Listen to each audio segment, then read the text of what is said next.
इधर सम्यक ऋषि के गले में मरा हुआ सर्प का माला पड़ा हुआ है।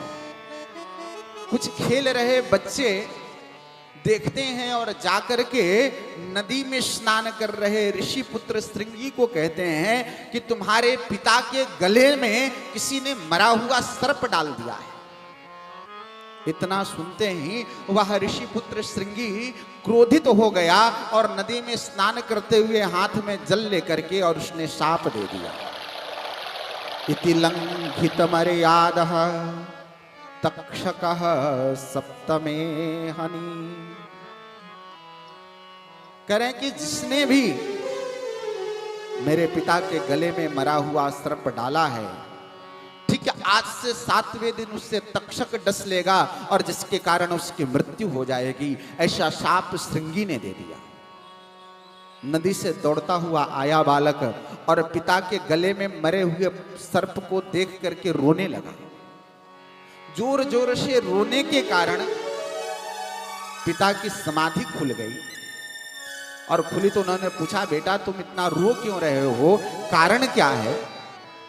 श्रृंगी ने बताया, पिताजी किसी ने आपके गले में मरा हुआ सर्प डाल दिया है। यह अपराध जिसने किया है, मैंने उसे शाप दे दिया कि आज के 7वें दिन तुम्हें तक्षक डस लेगा और जिसके कारण तुम्हारी मृत्यु हो जाएगी। महर्षि ने आंख बंद करके देखा कि इस कृत्य को करने वाला कौन है। जैसे ही आंख बंद किया तो उन्हें पता चला कि यह कार्य तो राजा परीक्षित के द्वारा हुआ है। उनके पुत्र ने शाप दे दिया। अपने पुत्र को महर्षि समझाते हैं कि बेटा, राजा जो हैं वह भगवान के स्वरूप होते हैं, हम उनके राज्य में रहते हैं, अतः उन्हें शाप नहीं देना चाहिए था। भगवान से प्रार्थना करते कि मेरे अबोध बालक के द्वारा ये अपराध हो गया कि उसने राजा को शाप दे दिया, अतः हे भगवान आप मेरे बालक को क्षमा करना। महर्षि ने अपने 2 शिष्य को भेजा राजा के, कहा कि जाकर के उन्हें यह संदेश दे दो कि उन्हें ऋषि पुत्र का शाप मिल चुका है और ठीक आज के 7वें दिन तक्षक के डसने से उनकी मृत्यु हो जाएगी। 2 ब्रह्मचारी जाते हैं और जाकर के राजा परीक्षित से कहते हैं कि हे राजन, आपको ऋषि पुत्र का शाप लग चुका है और आज के ठीक 7वें दिन आपको तक्षक डस लेगा जिससे आपकी मृत्यु हो जाएगी। यह सुनकर के राजा परीक्षित के मन में बड़ी प्रसन्नता हुई। उन्होंने कहा कि देखो, ऋषि पुत्र ने मेरे ऊपर कोई शाप नहीं दिया है, अपितु ऋषि पुत्र ने मेरे ऊपर कृपा कर दी है। ये कैसी कृपा है? राजा परीक्षित कहते हैं कि देखो, जीवन में मरना तो 7 दिन के अंदर ही है, रविवार से सोमवार के बीच में ही मरना है, लेकिन ये निर्धारित नहीं है कि हम किस दिन मरेंगे।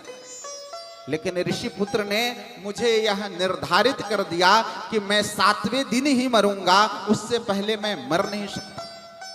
क्षणादूर्ध्वं न जानामि विधाता किं करिष्यति। मेरे जीवन में यह निर्धारित हो गया, यह निश्चित हो गया कि मुझे 7 दिन से पहले कुछ भी नहीं हो सकता है। दुनिया में प्रलय आ जाए लेकिन मैं मर नहीं सकता। यह ऋषि पुत्र ने मेरे ऊपर बहुत बड़ी कृपा कर दी।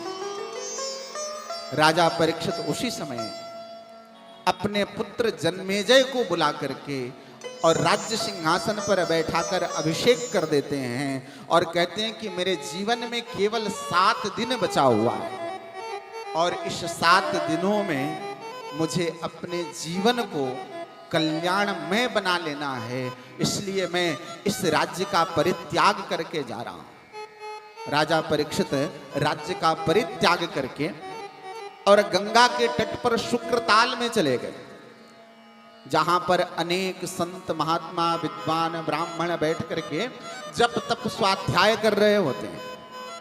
राजा परीक्षित सबके पास जाते हैं और सबसे जाकर के निवेदन करते हैं कि देखो, मेरे जीवन में 7 दिन बचा हुआ है और इस 7 दिन में मुझे ऐसा कुछ करना है कि मेरा जीवन कल्याणमय हो जाए, मैं अपना जीवन उद्धार कर लूं। मुझे शाप लगा हुआ है कि आज के 7वें दिन तक्षक के डसने से हमारी मृत्यु हो जाएगी।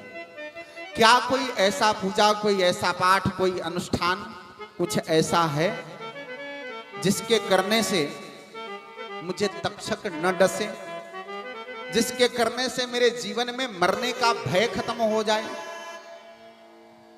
सबने कहा कि देखिए, मार्ग तो बहुत सारे हैं, लेकिन उन मार्गों को, उन कार्यों को करने के लिए अत्यधिक समय लगेगा और सबके फल अलग अलग हैं। लेकिन मैं यह कह नहीं सकता कि 7वें दिन आपको तक्षक डसेगा या नहीं डसेगा, मैं इसकी कोई गारंटी नहीं दे सकता। राजा परीक्षित हताश और उदास होकर के शुक्र ताल में गंगा के तट पर बैठ गए।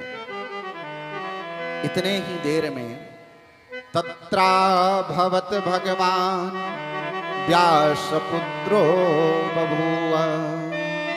उसी समय जंगल से आते हुए भगवान शुकदेव को देख करके गंगा के तट पर बैठे हुए सारे ऋषि महात्मा उठकर खड़े होकर के अभिनंदन करने लगे। भगवान शुकदेव उस गंगा के तट पर उपस्थित होते हैं।